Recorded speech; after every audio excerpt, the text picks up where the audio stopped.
It feels pretty good just to come in and play together as a team. Just knowing that we continuing in this tournament, that's our goal. That's what we're working towards. Going off what Reggie said, it feels good to get that first win on the road. People counted us out because, as everybody can see, Daniel wasn't playing, so people thought we were just gonna come here and lose and go home. But we thought otherwise, and we knew we had a team other side of him, but we knew we wanted to win. Definitely, that definitely motivated us. We knew that was the case if we lost, that we didn't have Daniel, and they knew we was gonna lose. But if we won, they would have they probably said we got lucky or something. But we was definitely motivated coming in this game.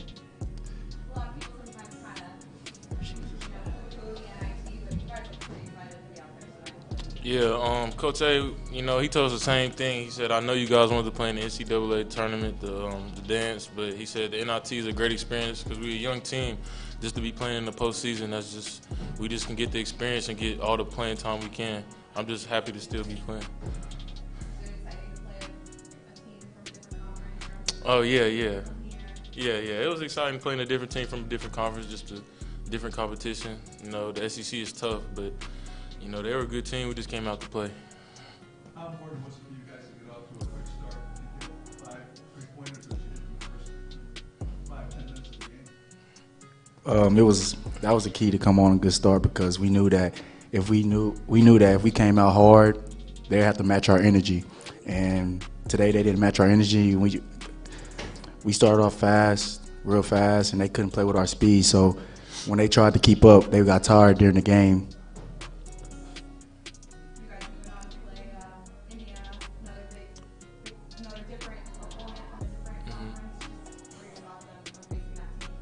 We played them early in preseason. We beat them by 1 point. But it's a different. That was then. This is now. They probably a lot better. We got to come with the same intensity we did before when we played them. Just be aggressive and stick to what we know.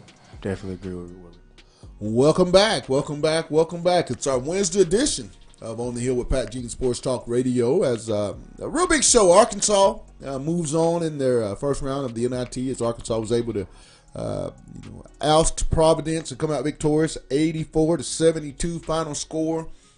Big ball game, Demetrius. We let you hear audio from freshman Reggie Chaney and sophomore shooting guard Mason Jones, two guys that came off the bench, and Demetrius brought 32 points to the table off of the bench. Reggie Chaney, 14 points, 5 rebounds, 7 blocks, 2 steals.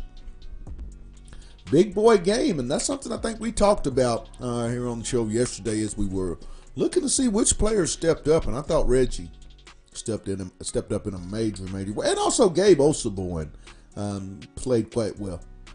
Yeah, and it's interesting that Reggie was the one that came to play because that was a piece that you kept talking about all year. You kept saying if Reggie Chaney can make that step, you're going to see the Arkansas Razorbacks take that step. So I just really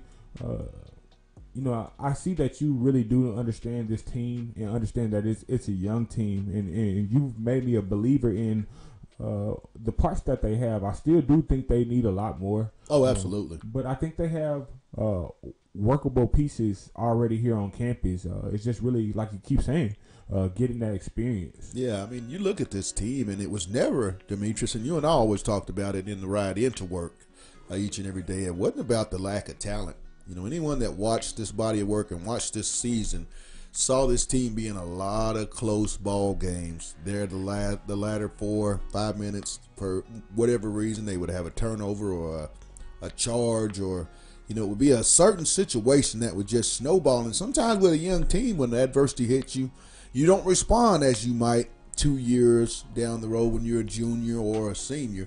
So I think that's all that this team has to do. You can kind of tell that and we heard Mason Demetrius talk about, if they would have lost, it would have been because they didn't have Daniel. They win, they are lucky. So this team has a big time chip on their shoulder. I think this is something that maybe they needed to grow up and become real tight knit group. I think at the end of the day, when all is said and done, we're going to look back at this NIT tournament, these possibly 2, 3, and maybe they may make a run into the NIT championship game. And we'll look back and realize this is when this team grew up, when all adversity, because I can't think of a more adverse situation to be so young, pretty much the youngest team in college basketball, Demetrius, and lose your best player a little over 24 hours before you have to start postseason.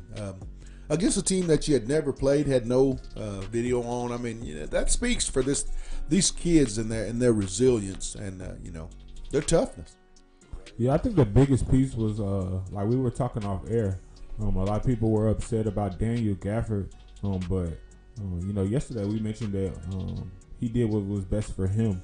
But I think a lot of people won't see the move that Daniel did was really for the university as a whole to really take a step. And I think it really, years to come, you're going to see that this is probably one of the best decisions Dan not only made for himself, but Mike Anderson. Because I think last night it forced guys to approach the game a little different. I think when you don't have your superstar guy, you have to come out playing and you have to be mentally dialed in. And I think that's really what you saw. You saw that you did get a glimpse of that fastest 40 where they were causing turnovers and really attacking the basket. I think really guys just knew they couldn't have an outlet.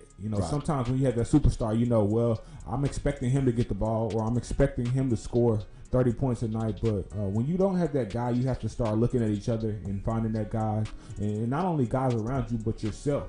Right. You have to elevate your game to bring balance to that missing piece. So I really think it's a big step, not only for Mike Anderson, but every individual player.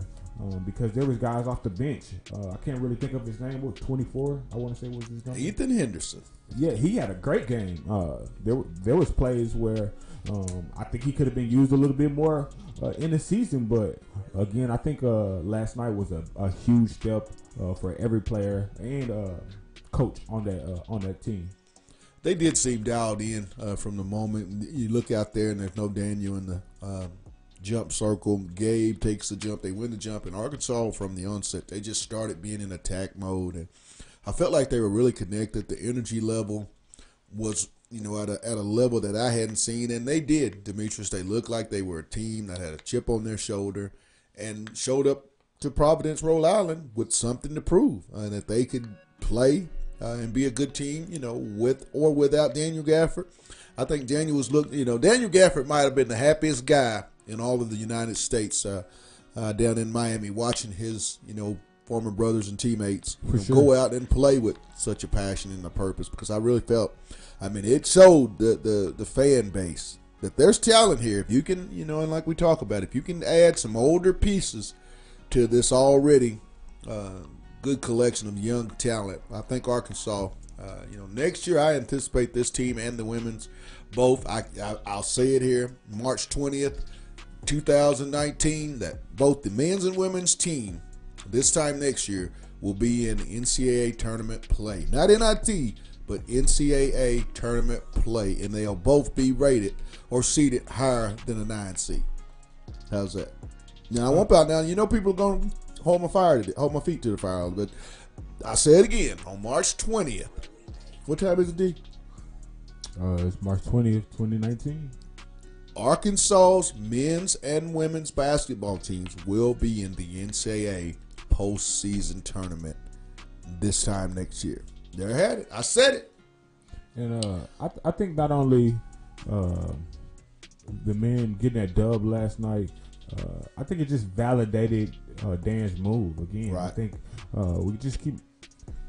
I just thought it was last, or I guess before yesterday. I felt like it was a selfish move, but not in a bad way. Because sometimes you have to be selfish in life to really make some moves for more people than yourself. But sometimes people just don't always see your vision clearly. But I just commend Dan because that was such a selfless move to know, hey guys, man, you guys are eventually going to have to know how to play without me. My time here is done, and I just know, you saying Dan was the happiest guy I do because I think it was a relief, Right? Letting Dan know he didn't make the wrong decision. To know, man, I believed in my guys, and I knew they could get the job done, and it just makes me go forward with more motivation because I think.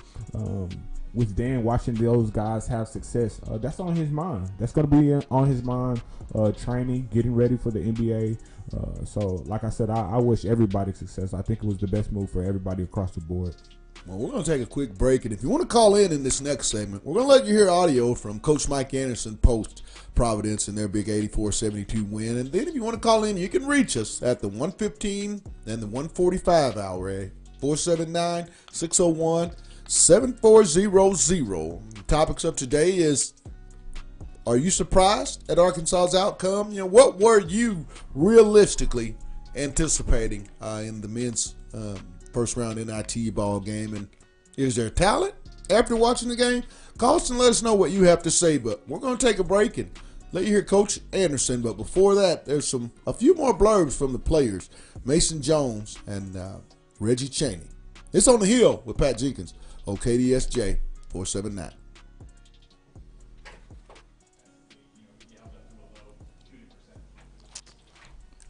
You got it. I think we just pressured the ball, was into him, just being real aggressive. That's what Coach always emphasized. We was watching film and it's just like people wasn't really getting to him so they could run their stuff. And Coach tell us to get into them so they won't be able to run their offense, and that's what we did.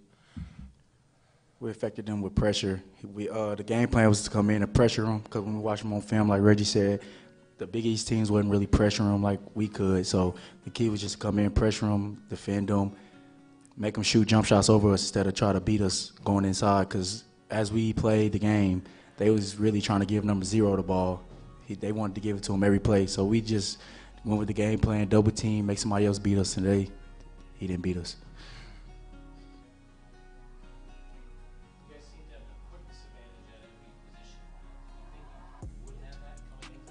Yes, we did. We knew we wanted to spread it out. We wanted number 0 to get out the paint, and you have to guard our fours like Reggie, Gabe, and Dro that can shoot and drive.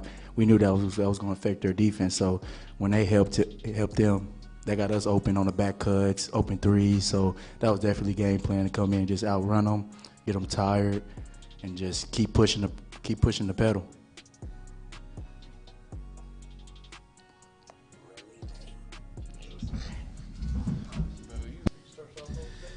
Well, first of all, I thought our guys came in with a total focus on coming in and defending and sharing the basketball. And of course, on the road, you got to make shots. And we're playing against a Ed Cooley team. You know what they're going to bring to the table. But I thought we matched their intensity, especially going to the glass. I thought that was going to be a big indicator in this game. But we were able to make some shots. And I thought defensively, we did a good job. They didn't make shots, but we didn't let them just continue to get second shots. But this team here had some adversity coming in here, but I thought it enabled these guys to really kind of band together, and you could see the focus. It was like the sum of all the parts, and all the parts played well, so therefore we had a pretty good outcome in this particular game.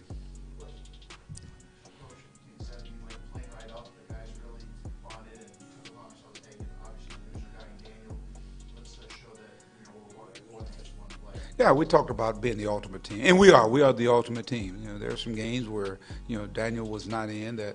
Some other guys stepped in and played, and some of these guys played significant minutes. I think the one that really stepped up tonight that hadn't played as much was Ethan Henderson, and I thought he was a big addition to what took place.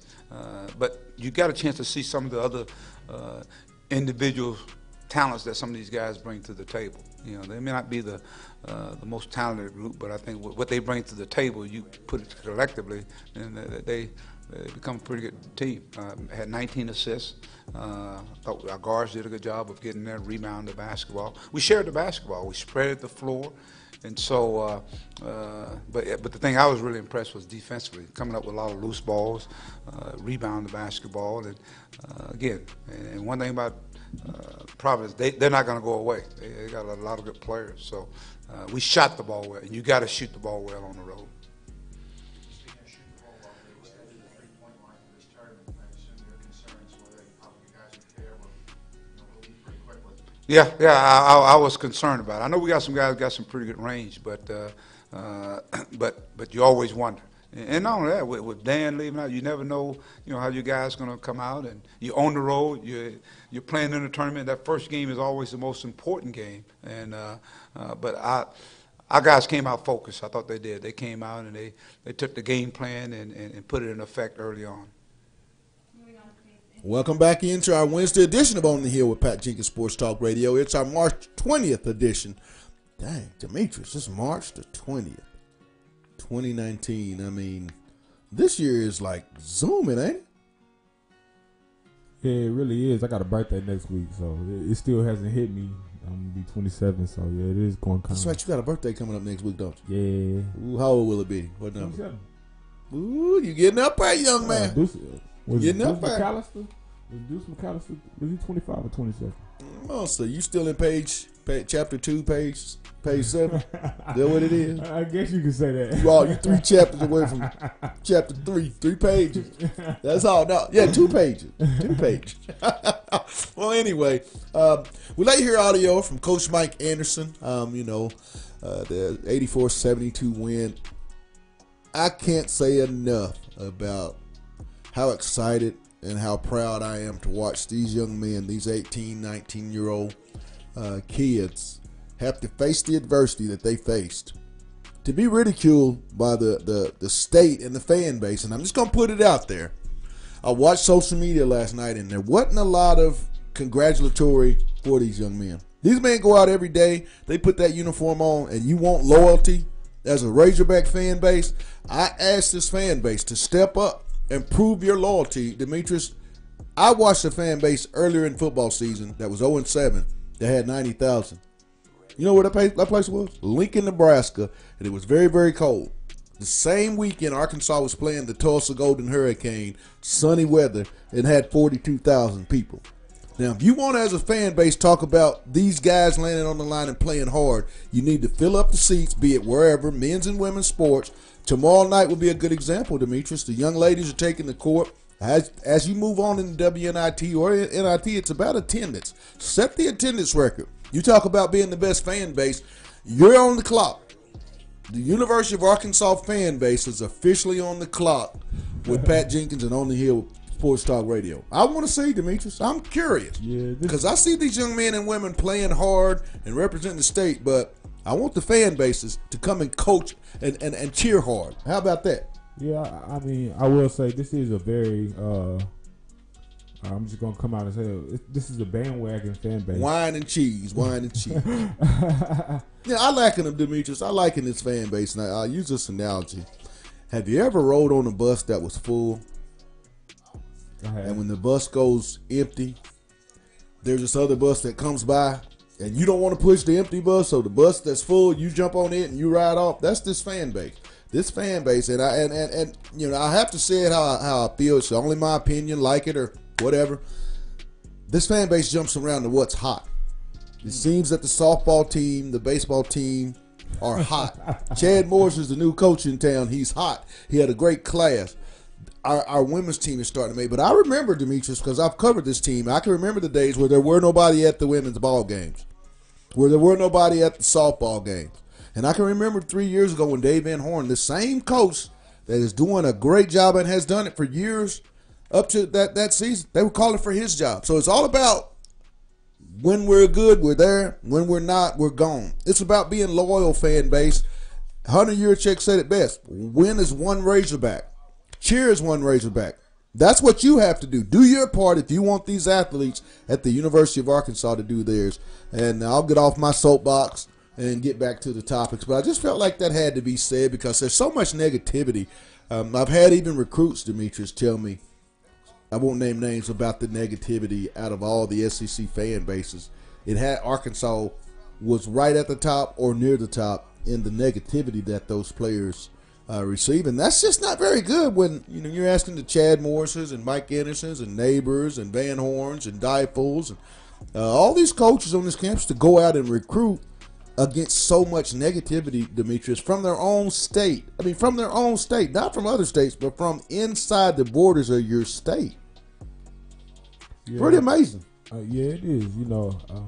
I think sometimes people are just so caught in the moment. They don't understand what really goes through creating a championship team.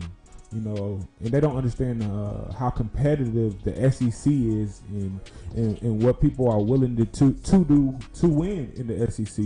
And as a fan, you want to be part of greatness. That's the beauty of being a fan. You want to go around talking mess to Alabama fans. You want to go around, yelling your team, cheering for your squad. So I can feel it, but it just comes where there's a point where it goes a little overboard. Right. And I think fans need to understand their impact in recruiting. They don't understand that you're an advocate for Chad Morris. Right. When kids come here and they feel the love. Who was Kelly Bryant? When Kelly Bryant came here, y'all made him feel like a king. Those are the type of atmospheres young people want to be around. Every young person wants that attention. They want people coming up signing autographs. They want little kids wearing their jersey. Right. But when soon as something goes bad, you turn the other cheek and you're ready to get them off campus. That's what makes people make those decisions like Daniel Gafford to say, hey, should I stay another year or should I go into the NBA? That to me is really what makes people stay at a university versus taking the money. The love that they receive from the university. When you make them feel like an NBA player, right. Why go to the NBA? I'm an NBA player at my university. I'm the superstar at my university. But I think so much has gone to TV and so much has gone to social media that so many people give their opinion out. And they didn't have that back in the day. Teams stayed together because it was a family atmosphere. It was a unique place to be. It was tradition to stay long term. So to me, I think if Arkansas can go back to just making these kids feel like superstars and understanding that it's a process, I think, especially the football program, they will see a big exponential growth within the football program. But they have to get this atmosphere. You want to be in a place that you feel wanted. You want to be at a place. It's like when you go to work every day. You wouldn't want to go to work for your boss if your boss didn't make you feel like a valuable employee. Absolutely. He's always bashing you every day and telling you, oh, you're not doing good work, or you could do this better, or you could do that better, or I can replace you. No, you want to go to work with your boss saying good job, or this is what you could do to improve, or this is direction I see us going in. I think when Arkansas gets back to that, it could be a special place here. It's like it's the only Razorback in college athletics, and I think that's special if we can make it a special place. Well, I issue the challenge. Women host the Houston Lady Cougars tomorrow night, their first postseason tournament. For what these ladies have been through for the last 3 to 4 years prior to Coach Neighbors and staff coming to Fayetteville, I think the Malika Monks, Bailey Zimmermans, Raven North Crossbakers, those seniors have done it the right way. I mean, you do not understand Malcolm Monk and those seniors. I mean, those girls are playing their hearts out, and they've accomplished something that I think needs to be supported as well as the men. I mean, I've said it, and Demetrius, you've heard me say this for multiple years. If the fan base here at Arkansas can support what they have going on, they are set up to go on an athletic run from the football program all the way down that has never ever been seen in Fayetteville, Arkansas in my time. But it's going to take time. I mean, and the thing, before we go to commercial and let you hear excerpts from Arkansas coach Mike Neighbors, this fan base has to understand what they are. You're still learning to be a true SEC fan base. You got a lot of work to do. And that's just my humble opinion. The way that I see other programs and the way traditions. You should come to this campus and instantly feel Arkansas's tradition, and they still have not gotten that yet. So my challenge is to be a better fan base and step up like you ask these athletes and these coaches to step up. Because you can play a factor in recruiting. When I grew up, the fan base recruited to Bud Walton Arena, Razorback Stadium. There was a lot of excitement, and it was created by the fan base. Student section, I think, has to be the worst in the SEC. Yeah, and that goes back going to Nolan Richardson and guys like Darren McFadden. We have to build a tradition to where we're getting the guys that made the University of Arkansas the University of Arkansas recognition. That goes back into that employee analogy I made earlier of just showing the people that make your university great. Give them a place, honor them, and like I say, as a fan, when you go on campus and see those type of statues of people that were in your generation on campus, you go in thinking, man, I want to get a statue here at the University. Somebody say statue. Did somebody say statue? Darren McFadden needs a statue too. Would be nice if. Oh, we won't go there. We will stay away from that. We'll stay away from that. But we're gonna go to break and let you hear Coach Mike Neighbors as he prepares you for their big game tomorrow night in the WNIT versus the Houston Cougars. And then we'll come back with Scotty Borland of the Arkansas Democrat Gazette. It's On the Hill with Pat Jenkins on KDSJ 479. Back in a bit.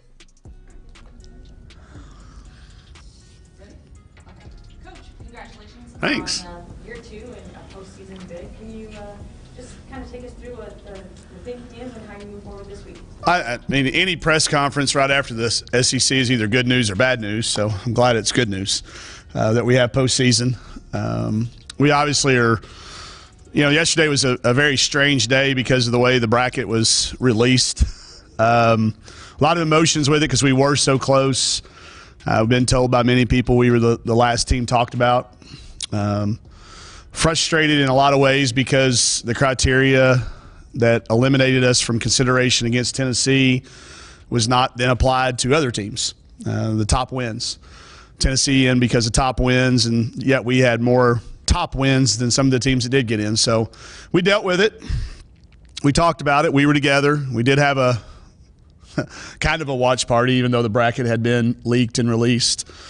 So we were together when it happened. We talked through it. And our kids were just really, really fired up to keep playing. So I think that is something you have to go into the NIT. You can't go into this thing with regrets or looking back or frustrated. You have to refocus, and our kids did that a lot faster than the coaches did. So they're ready to move forward. The coaches are now after we've slept on it and talked to all our buddies and vented to whoever we vent to, and now we're focused. And you better get focused in a hurry because if you haven't noticed, they don't seed the WNIT on the women's side. There's no way Houston would be a 16 seed in this field. And then you look down the line, and we're certainly not looking past Houston, but if you look in our pod, we've got another team that was one of the last 4 out very soon and lots of wins on our side. So we have refocused, and we'll have a great practice today, and looking forward to being able to play in Bud Walton Arena on Thursday night.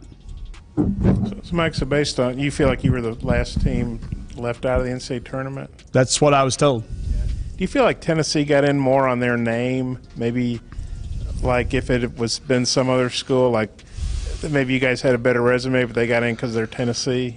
I look at it because of the head-to-head. I think every metric was even. They might have had more top 50 wins than we did. We had more top 25 wins. And maybe their strength of schedule was a little bit better, but it wasn't that much better. So I don't know that it was reputation, but when it gets down to a tie, every place I've ever played, whether it was the backyard growing up in Greenwood or in the SEC, when things are that even, you look at what happened head-to-head, and we won in Knoxville. So I don't know that it was reputation, but I know that the metric that I was told was top 50 wins, and they had more than we did. Kind of prepared for this even from last week, kind of thinking this very well could happen. Yes. Anytime you're in that, you can argue both sides, and I could have argued both sides of it. I certainly am not I understand why Tennessee deserves to be in. I fought for the fact that I thought we both should be in. That's what I fought for. I think Tennessee should have been in. They're definitely an NCAA tournament team, but I think we are too. So it wasn't an either or for us, but I did feel like because of the 1-point losses to Kentucky, a 1-possession loss to Auburn, I thought those things would catch up to us eventually, and they did. But welcome back. Welcome back. Welcome back. This is our Wednesday edition of On the Hill with Pat Jenkins Sports Talk Radio. And real quick, before we get to our next guest, I want to give a shout out to our sponsors of Lindsay and Associates with an office location in Fayetteville, an office location also to in Rogers. The Baymont Hotel is located at 735 South Shiloh Drive. Also to Locomotion, located just below the Northwest Arkansas Mall, and our newest sponsor, Corey Beck's Custom Painting. Now on to Arkansas's big win. They traveled to Providence, Rhode Island, in the first round of the men's NIT and came away with a 84-72 victory. So we thought we'd catch up once again with, yeah, you got it, Scotty Borderland of the Arkansas Democrat-Gazette. Scotty, welcome back to OTH, my brother. Thanks for having me again. I'm digging that Springdale High pullover. I got you on that one. I'm a Bulldog purple, so you know should I just hold my hand over that? No, you're good. Wear it with pride, man. Talk about it, Scotty. Arkansas and this basketball team did something last night that I don't think a lot of us here in the media thought they would do, and with that being going to Providence without a Daniel Gafford and coming away with a 12-point victory. Talk about that in your words. Yeah, well, I'll start off by using Mike's words. Like last night, so after the game, he does his interview with Chuck Barrett, and he said that last night they were the sum of all of their parts. They were literally the sum of all the parts that they had remaining, and every one of those guys contributed something. Like even Keyshawn, who did not play in the SEC tournament, lost to Florida because he had a bum left foot, came in and gave you a 3 in his 3 first half minutes, and then he played 4 in the second half. And, I mean, even he gave you a lift when you didn't – Mike said that he didn't know if Keyshawn was even going to play at shoot-around. Mike joked that he should have been getting around in a wheelchair. Like, it was that bad. Maybe a little bit of exaggeration, but you got 30 and 15 from your forwards, outside of Ethan Henderson, who still gave you like 6 and 5, I think. So you got really good production from those guys, and then you shot the ball well from 3 again. And that's the 5th time in 6 games that they've shot 45% or better from 3-point range. And you're not going to lose very often when you do that, especially when you can also get good contributions from all your forwards. When you look at this game and you really peel it back, Scotty, 19 assists, 29 field goals. 10 of those were from the 3-point line. And even more so, you're talking about 19 inside the paint that were 2-pointers. When you also go deeper, only one outside jump shot that was mid-range, and that was Gabe Osaborn. It seemed like Arkansas was able to get, Mike talked about the curls, the cuts, the constant motion, a lot of layups and dunks. Talk about them being able to spread the floor last night.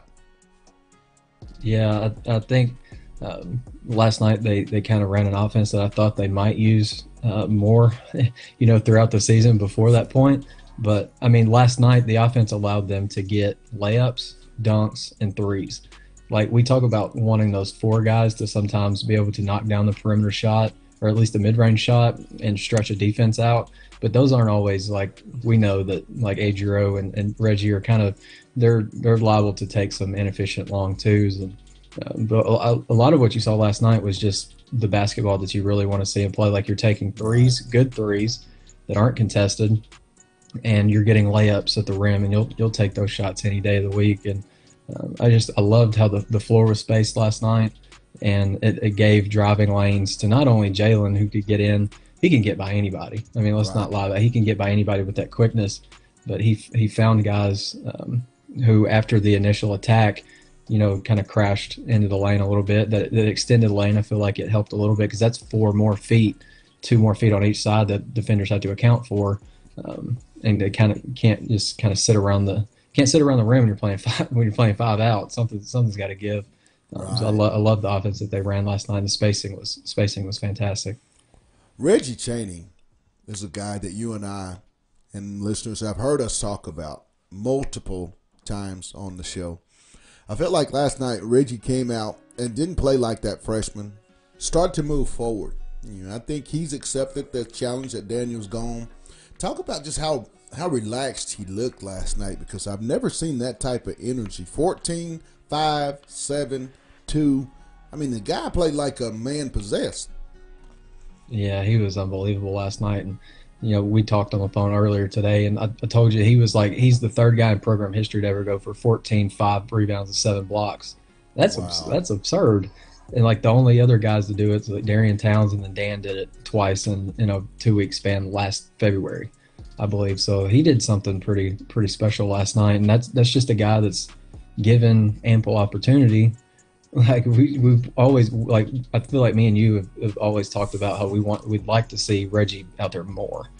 Out there more, as opposed to like maybe some other guys, but we won't get into that. But it's just ample opportunity, and he took advantage of, like, Providence.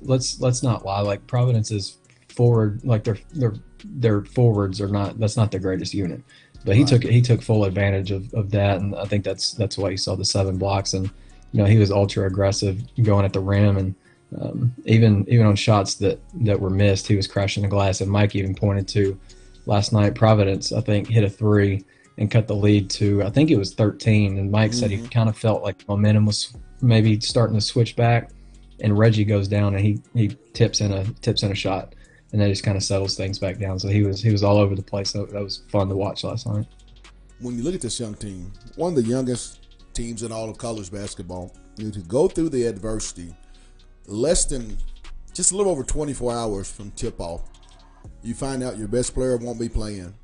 And just talk about the mental toughness that these young kids were able to exude. And then going forward, when you do things like this, in my opinion, Scotty, they took a step forward as far as the mental part of it and the maturation part of it. Do you feel the same way? Yeah, that's kind of been a thing with this team all year. Like, they've not been like the toughest team physically, and at times we've also seen them not at all be the toughest mental team either. You can point to a couple of guys that kind of spearhead that a little bit. I don't want to name names, but like Mason last night after the game was interviewed, and he said, we got dealt with some adversity, and it wasn't the ideal situation for us, but we can't do anything about what Dan's doing. We support Dan. Dan is protecting his investment. He's going to get his cash in 3 months, and so he's doing everything he can to work up to that point. And they're all that they have left. And I feel like a lot of those guys they're taking on the mindset that it's us against everybody. Right. Everybody. Like, Dan leaves. We don't have a chance. A lot of people don't think we even have a shot to win this game, and they went out and they stepped on Providence's throat, which was. We haven't seen Arkansas do that a whole lot.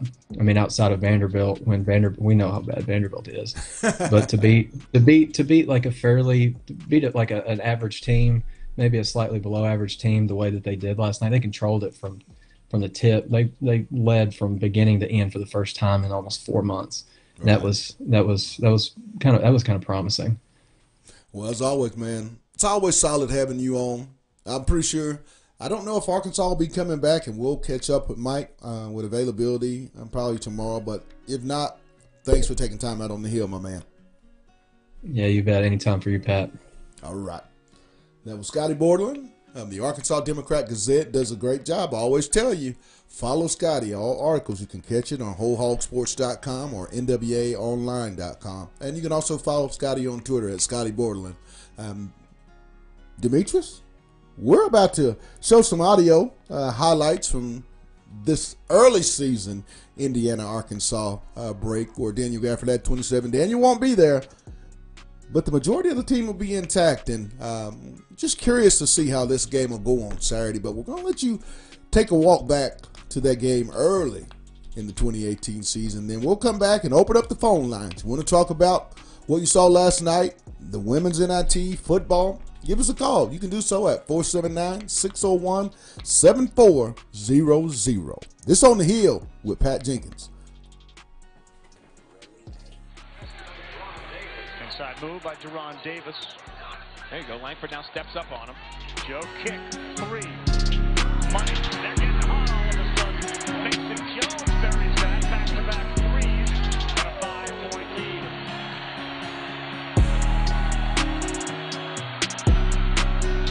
Langford dribbling it, had it deflected. Looks like he may have tweaked his left leg and 3 falls from Al Durham. Defensive prowess, understanding team defense. He's got back cut right there as we're talking about it. And it couldn't happen at a worse time for them, but a more appropriate time for us. Understand.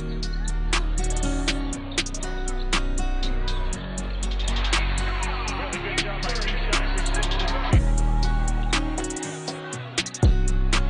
Tough shot. All the way goes for Daniel Gafford. He's able to take 2 dribbles to his left hand and spin back. That's one of the things he gets is good comfort, rhythm dribbles, able to shoot over you, no doubt. Again, Indiana has to know that, has to have people digging in. They're not making him feel enough pressure when he catches the ball. Arkansas pressured, and it led to a 1-0 because they failed to control it. Davisi Anderson did not step up to shot. Anderson wasn't the leader. She looked at Anderson and Vincent said, shoot the ball. Don't press the play. Raised the bar. Very quiet, not all that effective in this game. Oh, that off the window. I thought we had a little block there, but no. Good job, 2. Sometimes bad shots go in really bad. That's been one of those against 2 shots. 3.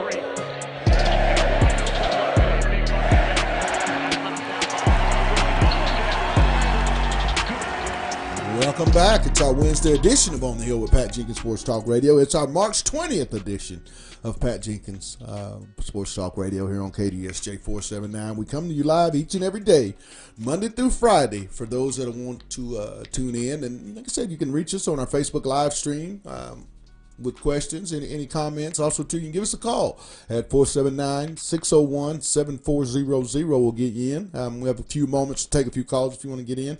And like I said, you want to talk about last night's game with the men? What's your assessment of life without Daniel Gafford in the fastest 40 style? Also, too, what's up with football? What are some of your expectations, and what would you be looking for? Are you going to be attending the spring game coming up? How's Chad and staff doing? Also, too, baseball, any type of topics, you can reach us here at 601-7400, area code 479. And back over to my guy. I got a quick question from Larry Brown on our Facebook chat. Okay. He says, what time does Arkansas play Saturday? Times have not been determined yet. I know it's going to be Saturday. They won't find out the game time probably until Thursday or sometime on Friday. But I will us here at OTH, we'll definitely pass on that game time as we have it made available to us. Great question. Great question. And that's a good question that people are even want to find out when the basketball and games. I think what I want to get at, Demetrius, is sometimes in adversity you find out who your riders are, and I think that's what's going on with this program. I can remember a time that Nolan went through a bad period, and you know what doesn't make sense to me is this is a young team, and people are complaining that this team is in the NIT. Reggie Chaney said it best. It's more playing time. When you have a young basketball team, just like a young football team, you'd like to get a bowl game because you get those 15 extra practices. This is going to be good for these guys because they're going to get a taste of postseason play, not being home for spring break, and they're going to come out feeling good about themselves because what they're about to accomplish, if the season ends on Saturday or beyond, they win the game and continue playing, is that togetherness. I mean, this team is forming a toughness that they had to form being so young. And I think Daniel leaving sped the process up. They didn't play like a freshman team last night. They played like a team that is starting to trust each other. And we, and Coach Richardson said it best. We had Coach on our show last week, Demetrius. It's all about the trust.